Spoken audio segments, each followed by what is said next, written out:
The main challenges which are there in terms of providing financial services for the world's poor, first of all, the cost of providing these services. As you know, some of these clients are really deep in the rural areas where there is poor infrastructure, and because of this poor infrastructure, it becomes very expensive to provide these services. The other thing is that this is a product, this is a sector which is basically high volumes and low value transactions. So it's not like commercial banks where there is low volumes and high value transactions.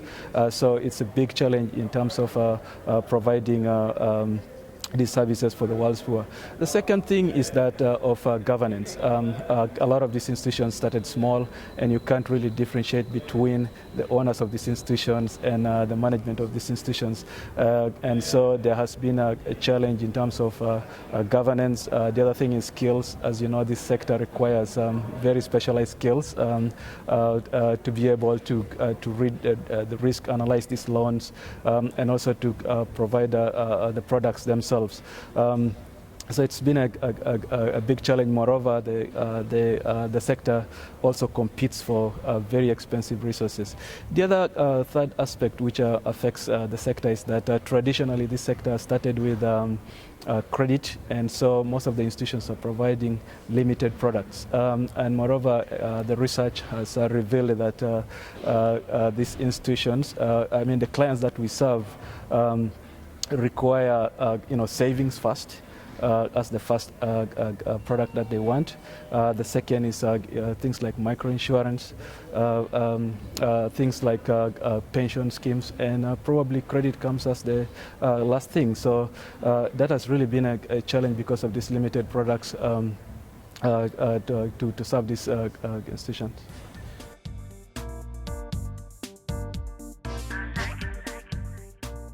Well, a couple of things. You will realize that we try to be an industry leader. We have got a lot of experience. We have had 55 years of operating in this sector. We believe in building a truly inclusive world where everyone has got economic opportunity to be successful. So we do this through quite many initiatives. Because of the years that we have had experience in this sector, one of the main things that we do is we package technical assistance for these institutions that we serve, and this solves the problem of skills in this institution. So we bring in skills for risk management, we bring in skills for treasury management, specialized skills for credit risk analysis, product development. And so that has really been phenomenal in supporting that. The second aspect of that is the investments themselves. So we connect the institutions to the capital markets, which is very important.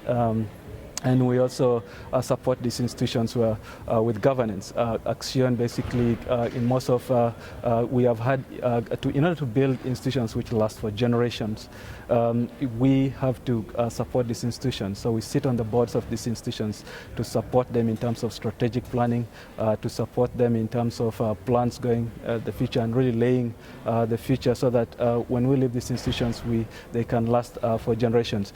Most recently, of course, we have had a push beyond microfinance services, and we have supported disruptive models through our other funds, our two funds, which invest in fintech. We have got the Venture Lab, which is provides seed capital to companies which are called have businesses which are running adjacent to microfinance. These businesses which support financial inclusion, things like fintech, microinsurance. So we think this is the best way to really deepen. And then finally, we have pushed the envelope a little bit further in trying to push the agenda in the industry through the SMART campaign, because we think that client protection is no longer the right thing to, not only the right thing to do, but actually the smart thing to do. And we want to be client-centric. The client should be at the center of financial inclusion, because we think that's the best way to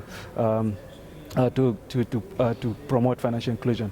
The other aspect of that envelope, of course, is the CEOs working group, which were formed. There are over 10 CEOs of different institutions including Accion, BRAC.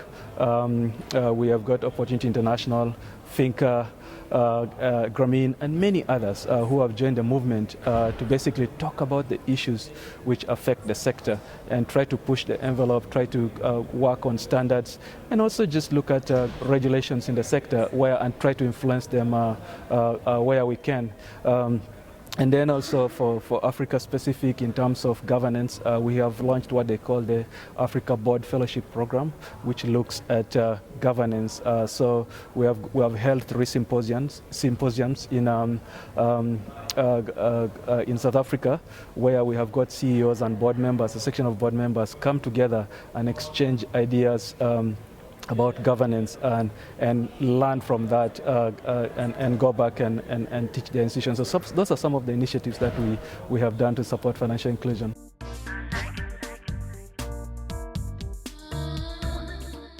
I think it has been a fantastic conference. I mean, the attendance has been fantastic. The engagement has been high.